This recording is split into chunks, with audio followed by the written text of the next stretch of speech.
Сәлем достар, бүгін сіздермен бірге өте нәзік және түсі де әдемі болып шығатын қарақат пен малина чизкейгін жасайтын боламыз. Менің каналыма тіркеліп, видеоны соңына дейін қарап, менімен бірге жасаңыздар. Яғни ең алдымен біз електен өткізілген ұнымызды саламыз және сахарный пудра саламыз. Міндетті түрде сахарный пудраны пайдаланыңыздар. Және бір шай қасық толтырмай разрыхлитель, яғни қамыр қопсытқышын салып, осы үшеуін жақсылап араластырып аламыз, бір-біріне біріктіріп. Кейін осы ұнымыздың үстіне сары майымызды пайдаланатын боламыз. Сары май менде тоңазытқыштан шыққан қатты сары май. 60% майларды пайдаланыңыздар пирогтың основасына. Өйткені 72-80% майлар қатты майлы болғандықтан біздің пирогтарымызды бөлгенде сыңғыш, үгітілмелі келетін болады. Ал маргарин бұл пирогтың основасына жарамайды. Мен сияқты осылай кубиктап салып алсаңыздар болады, немесе терканың көмегімен теркаласаңыздар да болады. Оның ешқандай да айырмашылығы жоқ. Ең бастысы, сіздер май мен ұнды араластырған кезде біркелкі майымыз қалып қоймайтындай крошка ретінде жасап алсаңыздар болады. Оған сәл ғана уақыт кетеді. Сондықтан жақсылап майымыз бен ұнымызды қолымызбен езгілеп, крошка дайындап алыңыздар. Сонда ол біздің пирогымыздың тестаның жақсы шығуына осы жерде қатты рөл ойнайды. Осылай видеода көріп тұрғандарыңыздай жақсылап езгілеп крошка дайындап алдым. Енді оның үстіне бір жұмыртқамызды саламыз. Жұмыртқа менде бөлме температурасында тұрған жұмыртқа, жылы жұмыртқа және 20-25-15% кез келген қаймақты пайдалансаңыздар болады. 50 грамм, яғни бір үлкен ас қасықпен сметанамызды салып және бір жұмыртқаның тек қана сарысын саламыз.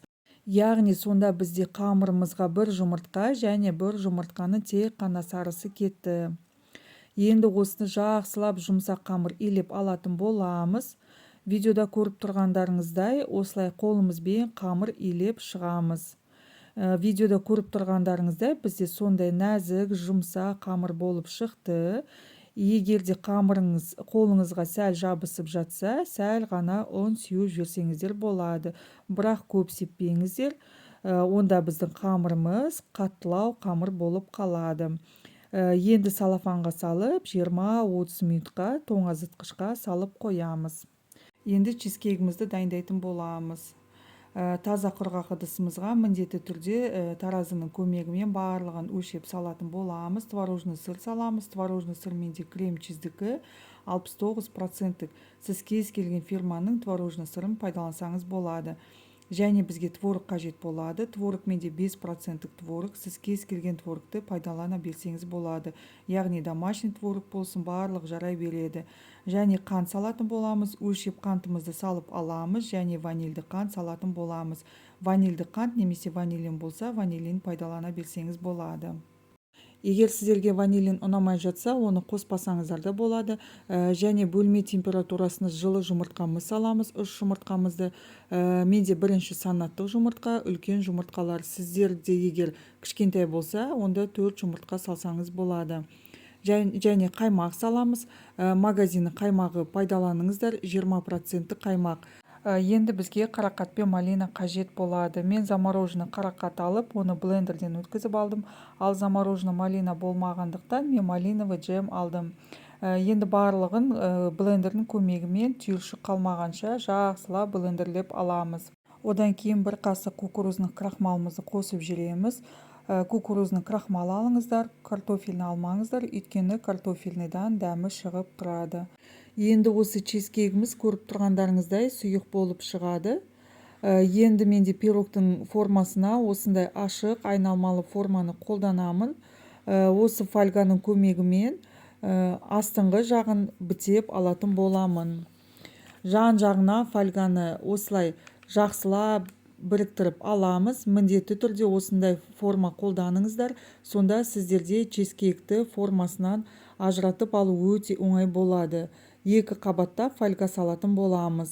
Енді осының үстіне бағанағы біздің дайындап қойған тестамызды жақсылап жайғастыратын боламыз. Бұл теста бізде 20-24 см чизкейктерге жарайды. Егер де сіздер чизкейгіңіздің қамыры жұқалау болғанын қаласаңыздар, 26 см формаға дейін осы қамырды жасай берсеңіздер болады. Осылай видеода көріп тұрғандарыңыздай жан-жағынан бортиктарын жасап аламыз, және де ортаңғы бөлігін барлығын тегістеп қолымызбен әдемі етіп қамырымызды орналастыратын боламыз. Менің формамның биіктігі 8 см, мен ортасына дейін, яғни 4-5 см-ге дейін бортиктарын биік қылып шығарып алдым. Егер де сіздер салмаңызды салып жатқан кезде бортигіңіз биік болып жатқан жағдайда оны төмен қарайта орналастырып жіберсеңіздер болады. Енді чизкейгіміз начинкасын ішіне салып орналастырамыз. Орналастырып алғандарыңызда көріп тұрғандарыңыздай менде биік болып шықты. Соны ақырын қолыңызбен төмен қарай түсіріп жіберсеңіздер болады. Ал егер де алып тастаймын десеңіздер, қиып алып тастасаңыздар болады пышақтың көмегімен. Тестамыз начинкамыздан сәл жоғары болып тұру қажет, себебі начинкасы піскен кезде көтеріледі. Начинкасын салып 170 градуста қызып тұрған пешімізде 30-35 минут көлемінде пісіріп алатын боламыз. Әркімнің пеші әртүрлі, сондықтан 30 минут өткеннен кейін пешімізді ашып бір қарап алсаңыздар да болады. Мінекей біздің чизкейгіміз дайын болды. Бұл өте дәмді, өте нәзік және түсі де әдемі болып шығатын чизкейктің бір түрі. Жасап көріңіздер. Менің каналыма тіркеліп, лайк басып, комментарий жазып кетіңіздер. Ас болсын.